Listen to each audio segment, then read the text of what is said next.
Nucleus is stable. भाई proton proton में तो रिपल्शन होगा, ये तो नो। Yes. तो प्रोटॉन को एक दूसरे को रिपेल करेंगे, और न्यूट्रॉन है इलेक्ट्रिकली न्यूट्रल, तो न्यूट्रॉन तो कोई इलेक्ट्रिकल फोर्स लगाएगा नहीं, तो न्यूक्लियस स्टेबल कैसे? इलेक्ट्रोस्टैटिक रिपल्शन है, और न्यूट्रॉन किसी तरीके के इलेक्ट्रोस्टैटिक फोर्सेस लगा नहीं रहा है, तो how can we explain the stability of nucleus? तो इसके लिए व्हाट वाज सेड कि न्यूक्लियस में एक और टाइप के फोर्स लगते हैं जिनको कहते हैं nuclear forces, correct? Yes. And these nuclear forces are stronger than electrostatic forces.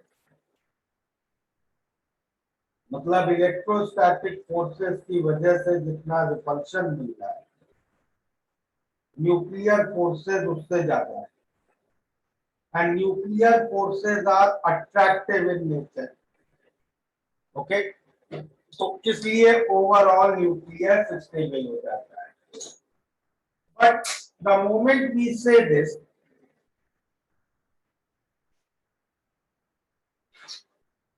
next question arises that what is the reason of these nuclear forces? ये nuclear forces क्यों एक्ट कर रहे हैं? या it is also asked कि भाई अगर nuclear forces इतने स्ट्रॉन्ग फोर्सेस हैं, तो उनको इलेक्ट्रॉन पे क्यों नहीं अप्लाई किया? द बोर्स मॉडल या श्रोडिंगर इक्वेशन एक्सेट्रा हम लोगों ने डिस्कस की उस समय, why didn't we included nuclear forces, correct? तो उसका रीजन ऐसे देते हैं कि nuclear forces operate on a very short range of distance, and the moment distance is large, nuclear forces become negligibly small. मतलब क्या कहने का है कि अगर डिस्टेंस पार्टिकल्स के बीच बहुत कम है, in the range of 10 raised to minus 15 meters etc., then these forces are very strong. But अगर पार्टिकल्स के बीच डिस्टेंस ज्यादा है, 10 raised to minus 10 मीटर के आसपास आ गया, then these forces become negligibly small. Okay, but yet we do not have a clear picture. अभी भी this is a topic of research कि why do nuclear forces act? मतलब in nuclear forces का reason क्या है, ये क्यों exist करते हैं, ये अभी भी क्लियर नहीं है। This is a topic of research, okay? इतनी बात समझ में आई? Yes, sir. So now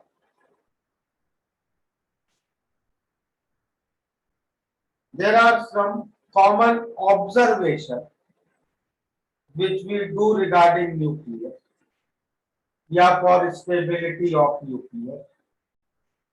तो उन कॉमन ऑब्जर्वेशन को जरा नोट कर लेते हैं, ओके? चलिए, तो पहली चीज क्या है इसमें? First thing let's discuss is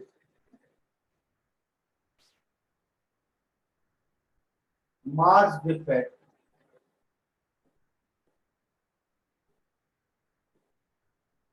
and binding energy.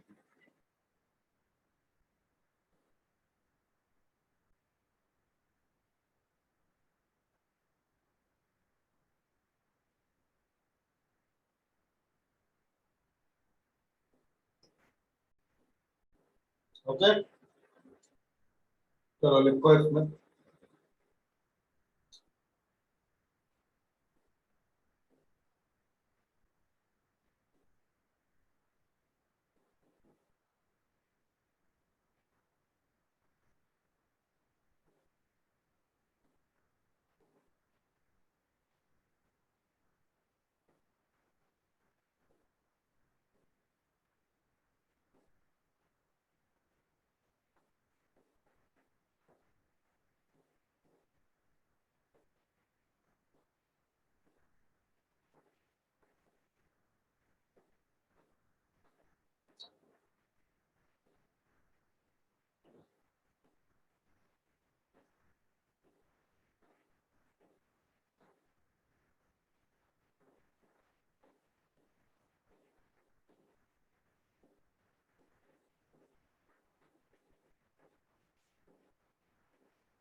Note करो इतना।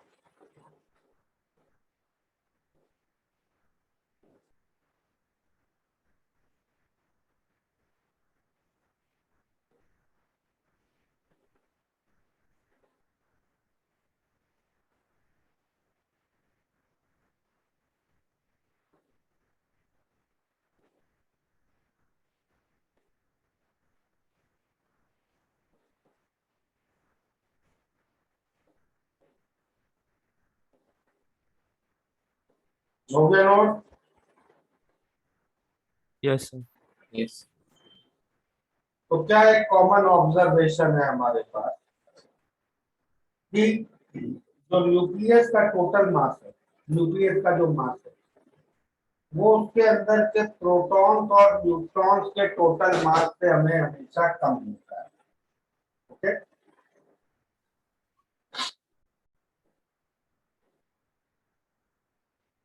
और इस डिफरेंस को हम लोग क्या कहते हैं? ये जो मास का डिफरेंस मिलेगा इसको हम लोग कहते हैं मास डिफरेंस। ओके, और ये अज्यूम किया जाता है, ये माना जाता है कि इतना मास एनर्जी में कन्वर्ट होता है and that energy is spent in stabilizing the nucleus. This energy is called as binding energy. Okay,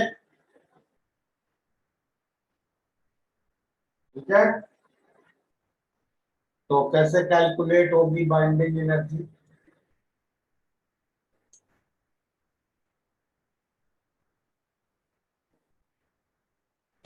तो मास ऑफ न्यूक्लियस हम लोग कितना एक्सपेक्ट करेंगे?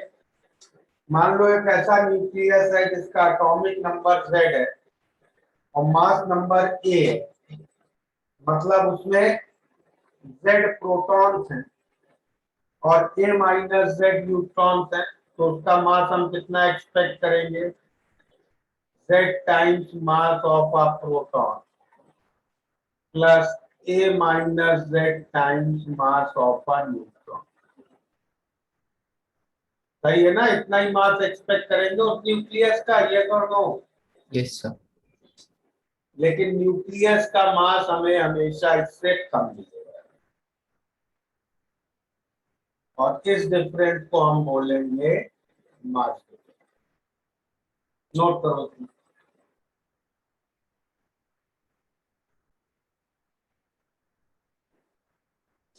हो गया ये नोट। तो हम लोग क्या मान रहे हैं कि इतना मास एनर्जी में कन्वर्ट। तो कैसे कन्वर्ट करा? हाँ बोलो।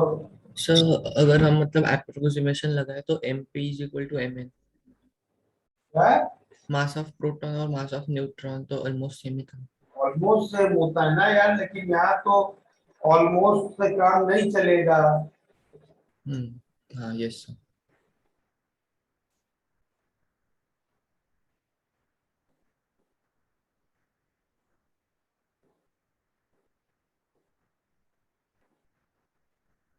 हो गया इतना। यस।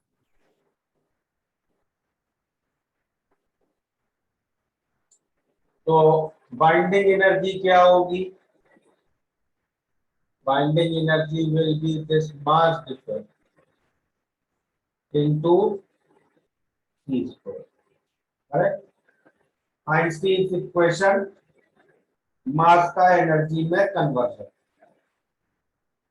ओके।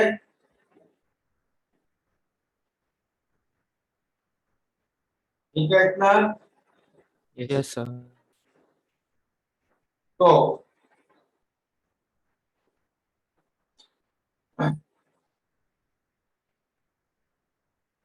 अच्छा, इसका कैलकुलेशन शॉर्टकट भी सीख ले। तो 1 U, यहाँ पे न्यूक्लियर में हम लोग जनरली U यूनिट यूज करते हैं। एमयू याद है, atomic mass unit. Yes sir. Yes sir. उसको Yes, उसको sir. लेटर बेटर वर्ड में it was started to be called as U, that is unified mass unit. Okay. तो 1 U and 1 AMU is almost same thing. तो 1 U को,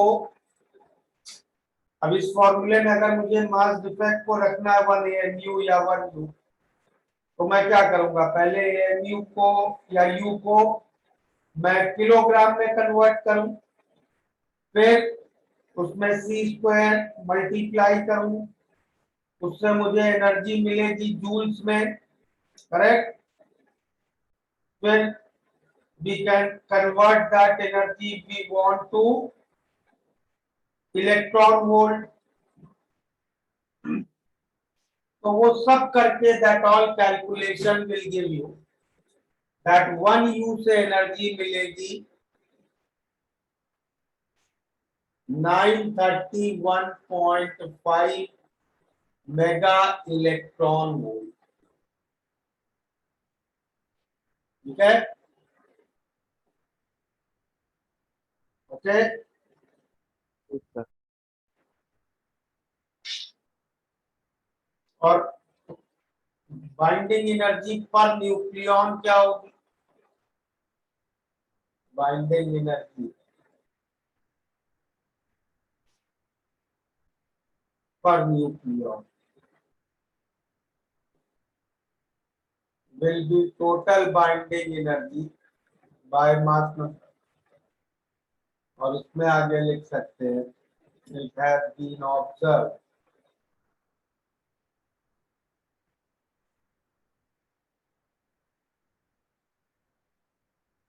that binding energy per nucleon for most of the stable nuclei is greater than 7.5 mega electron।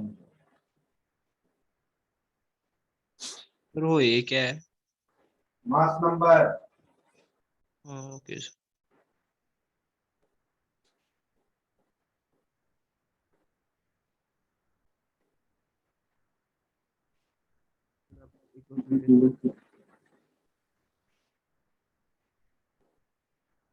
हो गया note.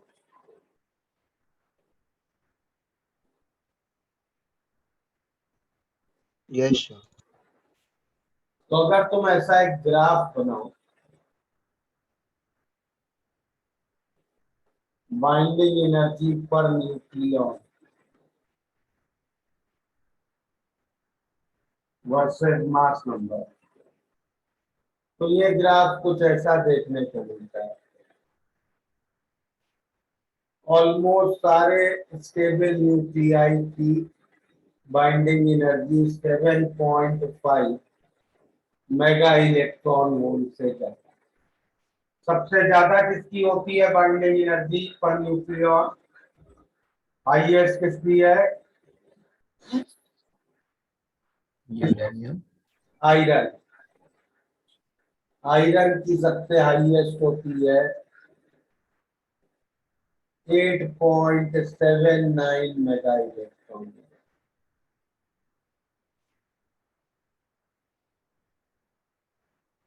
Note कर लिया?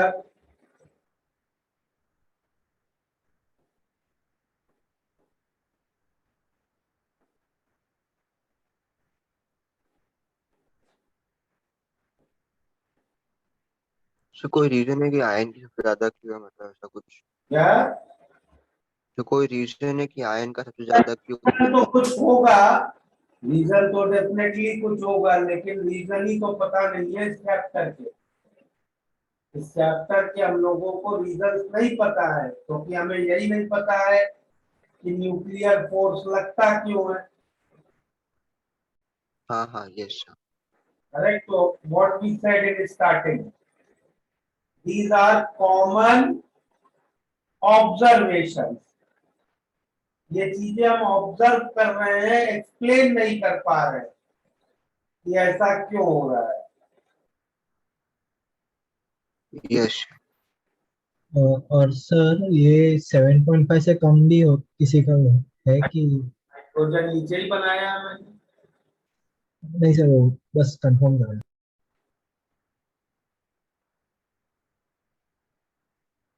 हो गया इतना note? Yes sir.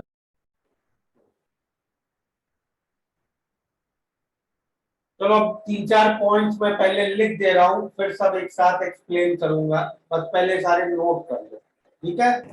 Sir hydrogen का सबसे कम होता है। हाँ, so I am writing down a few more points, a few more common observations regarding nuclear stability। ठीक है, पहले सब नोट कर लो जरा, 5 मिनट है। यस। एक मिनट।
नोट कर लिया सबने?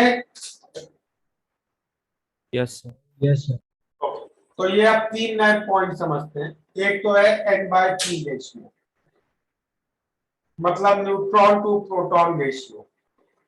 तो इसमें हम लोग क्या ऑब्जर्व कर रहे थे कि मोस्ट ऑफ स्टेबल न्यूक्लियाई जो एग्जिस्ट कर रहे हैं नेचर में, उसमें न्यूट्रॉन टू प्रोटॉन रेशियो ये 1 और 1.5 के बीच में ही रहता है, करेक्ट? जो लाइटर न्यूक्लियाई है, स्टार्टिंग के एलिमेंट्स देखो, उसमें भी generally observe that number of neutron and proton are equal. Okay, is that clear? Yes sir. तो अब टिल कैल्शियम भी observe generally that number of neutrons and protons are equal. But as we move towards heavier nuclei, we will generally observe that number of neutrons ज्यादा होने लग जाते हैं, correct? Number of neutrons are more. देखो जरा कुछ common elements में ये ऑब्जर्वेशन दिख रही है तुम्हें? कैल्शियम के बाद जैसे ही डी ब्लॉक स्टार्ट होता है, number of neutrons are more, ठीक है? Yes sir.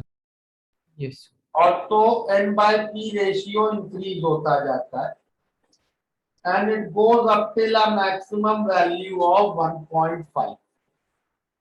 तो अगर हम सारे स्टेबल न्यूक्लियाई को एक ग्राफ में प्लॉट करें, तो ये ग्राफ जो बनाया है number of neutron to proton, तो अगर हम सारे स्टेबल न्यूक्लियाई को इस ग्राफ में प्लॉट करें तो हम लोग एक रीजन पाएंगे that all stable nuclei exist in this region. Okay? और इस रीजन को हम लोग क्या कहते हैं? Band of stability. क्लियर? तो इस रीजन के अंदर जो न्यूक्लियस हैं वो स्टेबल होंगे, इस रीजन के बाहर जो न्यूक्लियस हैं वो अनस्टेबल होंगे या रेडियो एक्टिव होंगे। क्लियर? सर ये लाइन स्ट्रेट है कि कर्व्ड है थोड़ा, मतलब? कर्व लाइन है बेटा। Okay sir.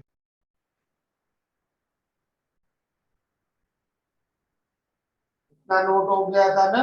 चले आगे। थर्ड पॉइंट हम लोग क्या ऑब्जर्व कर रहे हैं? Odd even. तो इसमें हमारी क्या कॉमन ऑब्जर्वेशन है? वी आर ऑब्जर्विंग दैट ऐसे न्यूक्लियाई जिसमें बोथ प्रोटॉन और न्यूट्रॉन दोनों का नंबर इवन है, ऐसे न्यूक्लियाई सबसे ज्यादा एग्जिस्ट करते हैं। ओके, फिर ऐसे न्यूक्लियाई जिसमें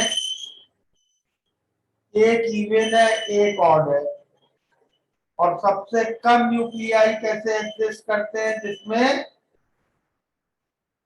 दोनों ऑड है। क्लियर? बात समझ में आ गई है? Yes sir.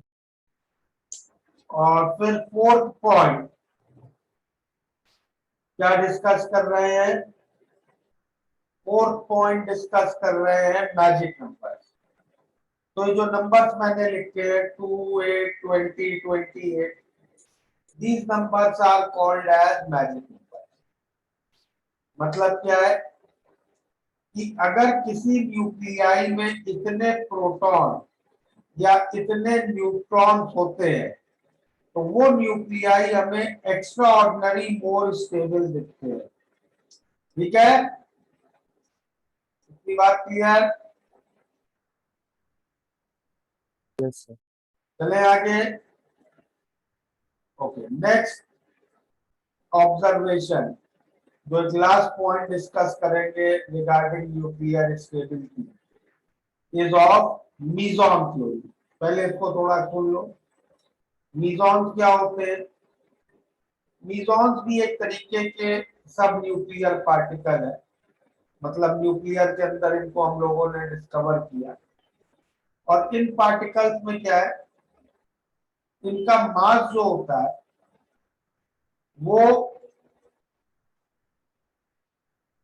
इलेक्ट्रॉन से तो ज्यादा होता है बट प्रोटॉन से कम होता है, ठीक है। और इनके ऊपर चार्ज भी पॉजिटिव हो सकता है, नेगेटिव हो सकता है, या ये न्यूट्रल भी हो सकते हैं।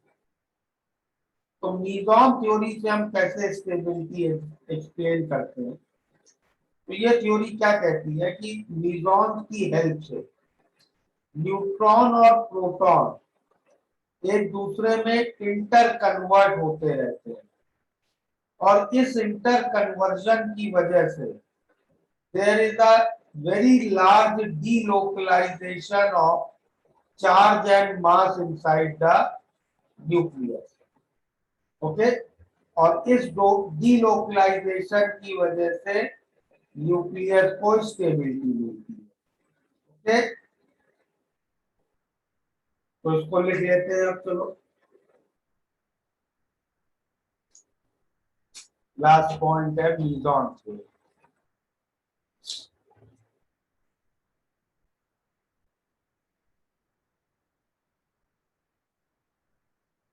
What is Meson theory say?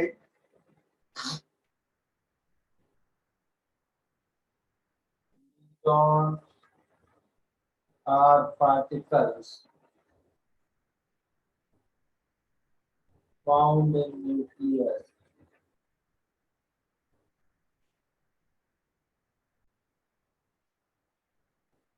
having mass greater than electron but lesser than proton. Mesons can be positively charged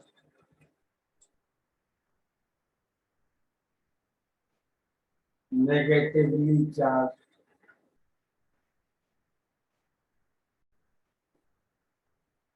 or neutral. They are extremely short-lived particles.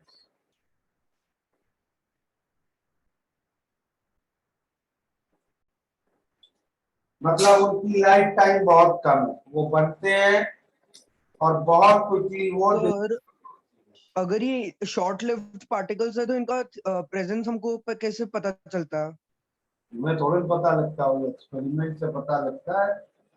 और जो इतने सारे पार्टिकल्स डिस्कवर हुए हैं, what I said in starting, more than 100 particles have been discovered till now. Yes sir. Particles, सब particle short lived है, इसीलिए तो अभी भी हम लोग मेन पार्टिकल्स को सिर्फ प्रोटॉन और न्यूट्रॉन को ही मानते हैं। हाँ सर, हाँ।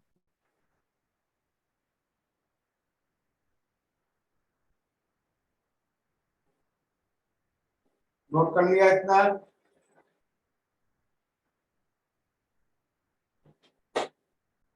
सर आपने वो डीलोकलाइजेशन से स्टेबिलिटी मिलती है, वो एक बार थोड़ा बताओ ना। और देखो आगे, तो इसमें क्या हो, 1 मिनट प्रीवियस पेज दिखाना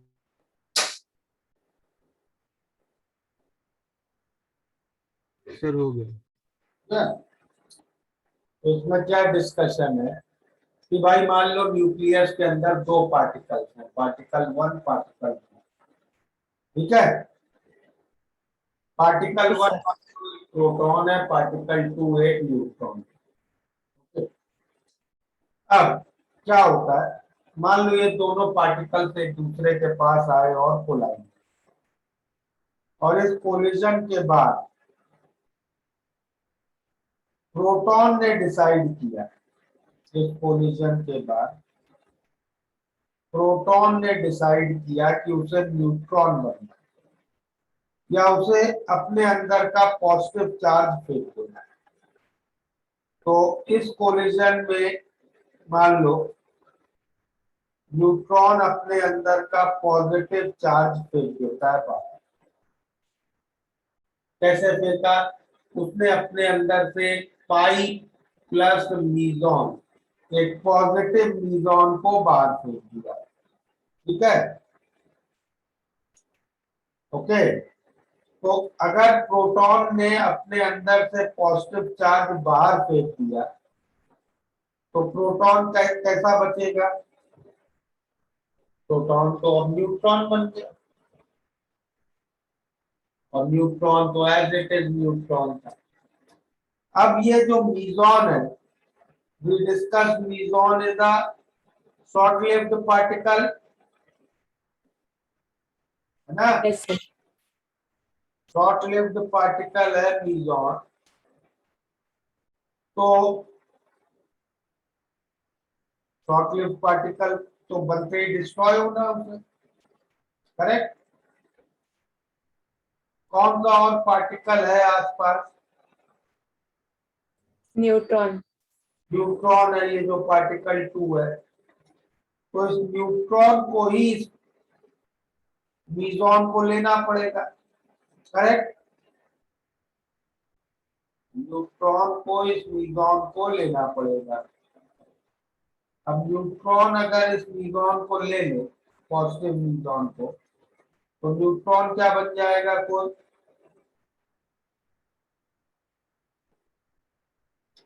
न्यूट्रॉन प्रोटॉन बन जाएगा पॉजिटिव चार्ज में। तो क्या हुआ ओवरऑल इस कहानी में? पार्टिकल 1 पहले प्रोटॉन था, सही है? Yes, sir. Yes, sir. Yes sir. Particle 1 पहले प्रोटॉन था, वो बन गया न्यूट्रॉन। और पार्टिकल 2 पहले न्यूट्रॉन था, वो बन गया प्रोटॉन। सही है? Yes, sir. क्लियर है इतना? Yes, sir. तो Yes, sir. इससे क्या हो रहा है? प्रोटॉन और न्यूट्रॉन एक दूसरे में इंटर कन्वर्ट हो रहे हैं, Yes, sir. और इस इंटर कन्वर्जन की वजह से चार्ज और मास डीलोकलाइज हो रहे हैं, एक पार्टिकल पे फिक्स नहीं है, करेक्ट? Yes, sir. और डीलोकलाइजेशन से हमेशा स्टेबिलिटी आती है। ये क्लियर है ना? Yes, sir. तो ये जो चार्ज और मास का इतना ज्यादा डीलोकलाइजेशन हो रहा है, इससे न्यूक्लियस को स्टेबिलिटी मिलती है। Okay, Yes, sir. समझ में आ गई ये बात? Yes, sir. Yes, sir.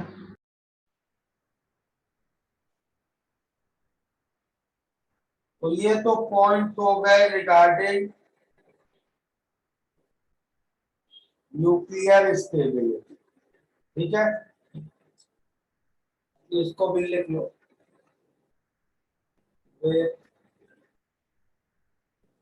Help of neutron, neutron and proton keep on interconverting into each other, causing a large delocalization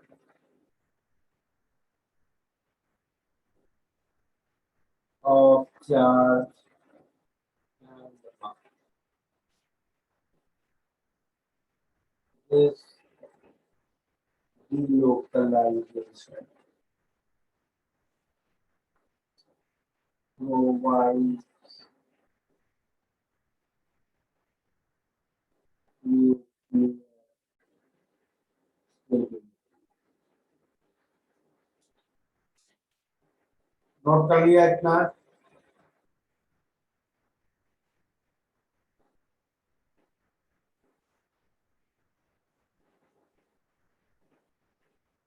Yes.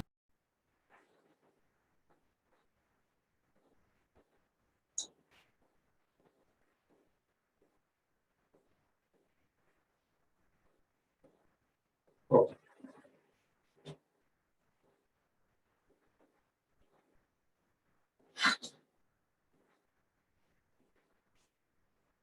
Now,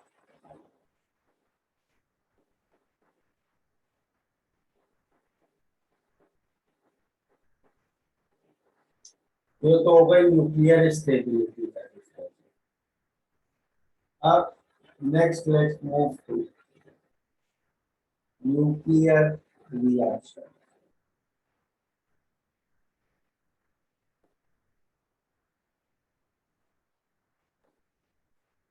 तो न्यूक्लियर रिएक्शंस भी हम केमिकल रिएक्शंस की तरह ही लिखते हैं। Reactants are written to left, products are written to in right, बीच में arrow sign, correct? तो जैसे टिपिकल न्यूक्लियर रिएक्शन में 7 nitrogen 14 plus a neutron gives 6 carbon 14 and a proton. Okay, so this is a typical nuclear reaction. इसको nuclear reaction जिसमें elementary particles involve होते हैं उनको लिखने का एक शॉर्टकट मेथड भी है। उसमें हम क्या करते हैं, रिएक्टेंट साइड कौन सा न्यूक्लियस है? नाइट्रोजन का, करेक्ट?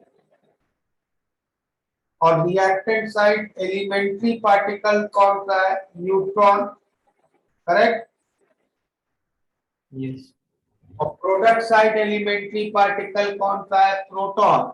और प्रोडक्ट साइड का न्यूक्लियस है कार्बन 14। तो इसको शॉर्ट में लिखने का ऐसे है कि रिएक्टेंट साइड के न्यूक्लियस को पहले लिखा, फिर ब्रैकेट में एलिमेंट्री पार्टिकल्स लिख लिए। तो रिएक्टेंट का एलिमेंट्री पार्टिकल पहले न्यूट्रॉन और प्रोडक्ट का एलिमेंट्री पार्टिकल बाद में प्रोटॉन, और फिर ब्रैकेट के बाद प्रोडक्ट का जो main nucleus. Okay, this is the short way, short and notation of writing a nuclear reaction. ठीक है, इतना नोट करा? Yes, sir. अब न्यूक्लियर रिएक्शन के कुछ जो कॉमन कैरेक्टरिस्टिक होंगे वो लिख लेते हैं।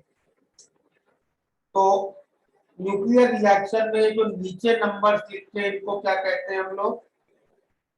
नाइट्रोजन के नीचे 7 लिखा है, neutron atomic number, atomic number, atomic number, और जो ऊपर नंबर लिखते हैं वो mass मास number, नंबर, मास नंबर। तो पहला तो इम्पोर्टेंट कैरेक्टरिस्टिक है कि ये दोनों नंबर्स कंजर्व रहेंगे, atomic number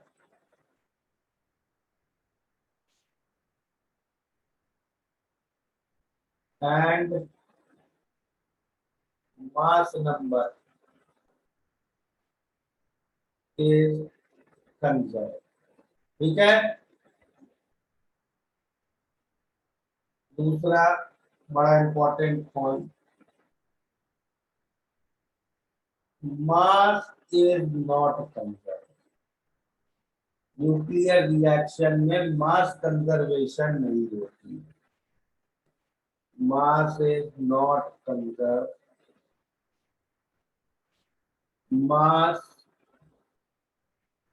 is treated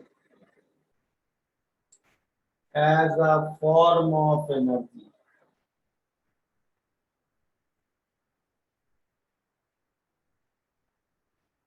And total energy is conserved.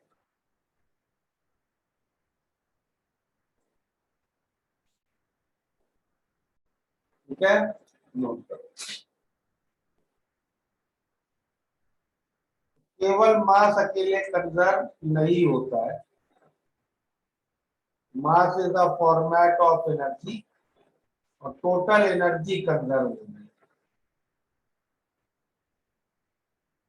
Note कर लिया ये।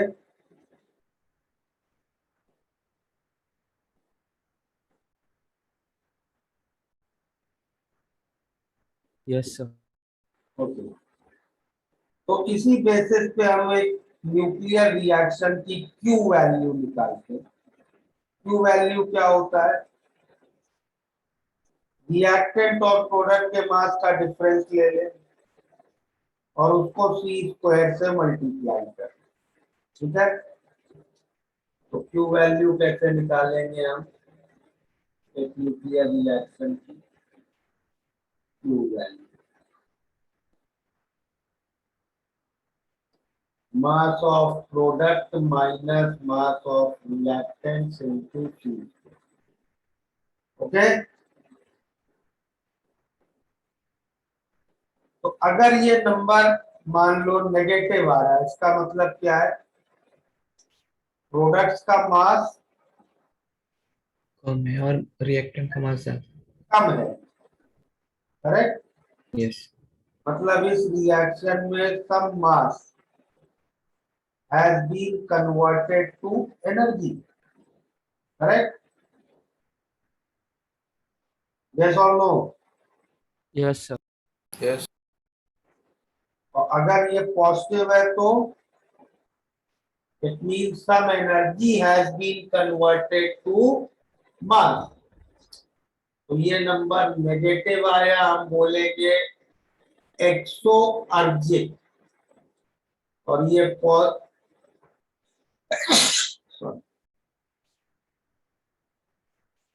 ये नंबर पॉजिटिव आया, हम बोलेंगे एंडोअर्जिक।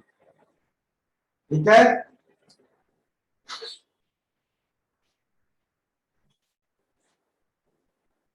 क्लियर है इतना? सर आपने वो एक्सप्लेन कैसे किया था, एक बार बताना प्लीज। भाई अगर ये नंबर नेगेटिव आ रहा है, मतलब प्रोडक्ट का मास कम है, रिएक्टेंट, हाँ। मतलब इस प्रॉब्लम में, इस रिएक्शन में कुछ एनर्जी मास बन गई है, सॉरी मास एनर्जी बन गया है। हाँ तो सर। मास कम है, हाँ। मास एनर्जी बन गया तो एनर्जी बाहर निकलेगी ना, यस सर। इसलिए इस तरह के रिएक्शन को हम क्या कहते हैं? एक्सोअर्जिक। एक्सोथर्मिक नहीं बोलते हैं, ठीक है? यस। और एंडोथर्मिक नहीं बोलते, क्योंकि न्यूक्लियर रिएक्शन में it is not necessary that energy is released in form of heat. correct? हाँ।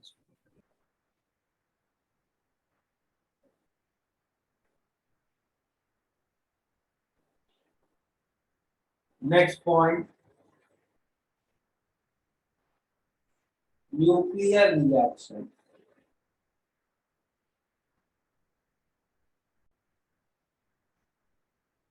Do not depend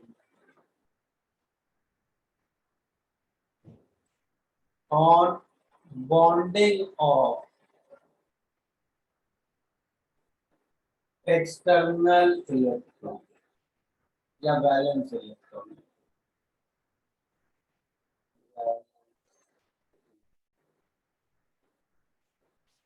तो जैसे पिछले प्रॉब्लम में नाइट्रोजन का न्यूक्लियस रिएक्ट कर रहा था, करेक्ट? अब वो नाइट्रोजन का न्यूक्लियस हो सकता है अमोनिया का नाइट्रोजन या नाइट्रिक एसिड का nitrogen, correct? Nitrogen atom, nitrogen nucleus तो नाइट्रोजन एटम में होगा, और वो नाइट्रोजन एटम किसी भी मॉलिक्यूल में हो सकता है, किसी भी नाइट्रोजन के कंपाउंड में हो सकता है, करेक्ट? Yes sir. उससे न्यूक्लियर रिएक्शन को कोई फर्क नहीं पड़ेगा। ठीक है,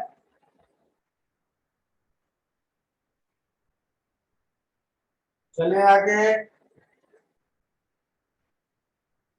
yes, दूसरा चीज है न्यूक्लियर रिएक्शन एक्सटर्नल कंडीशन से भी इफेक्ट नहीं होते। External condition such as pressure and temperature have no effect on nuclear reaction, क्योंकि न्यूक्लियर रिएक्शन का कोई मैकेनिज्म नहीं होता है जिससे वो प्रोसीड करते हैं। ठीक है, तो नेक्स्ट पॉइंट लिख लो, nuclear reaction are not affected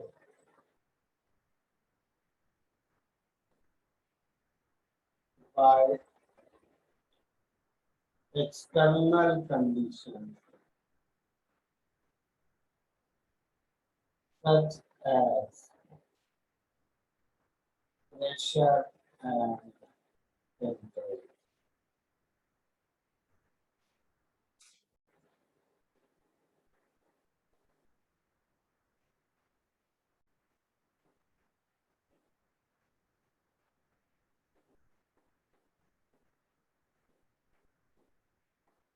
Done?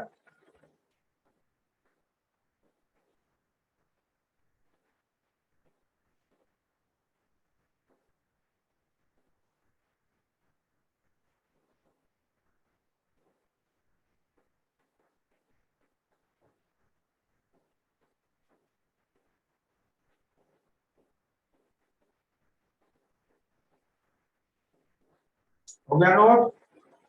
Yes, sir. yes sir,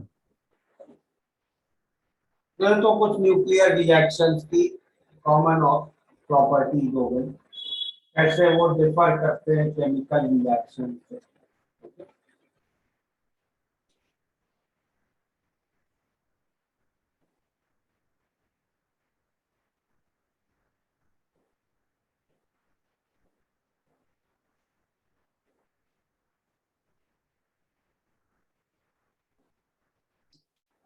solution की बुकलेट में क्या क्या हम लोग की एक्सरसाइज बाकी है डिस्कशन को? Sir, FBO और get equal to RTG. Formula बाकी एफबीओ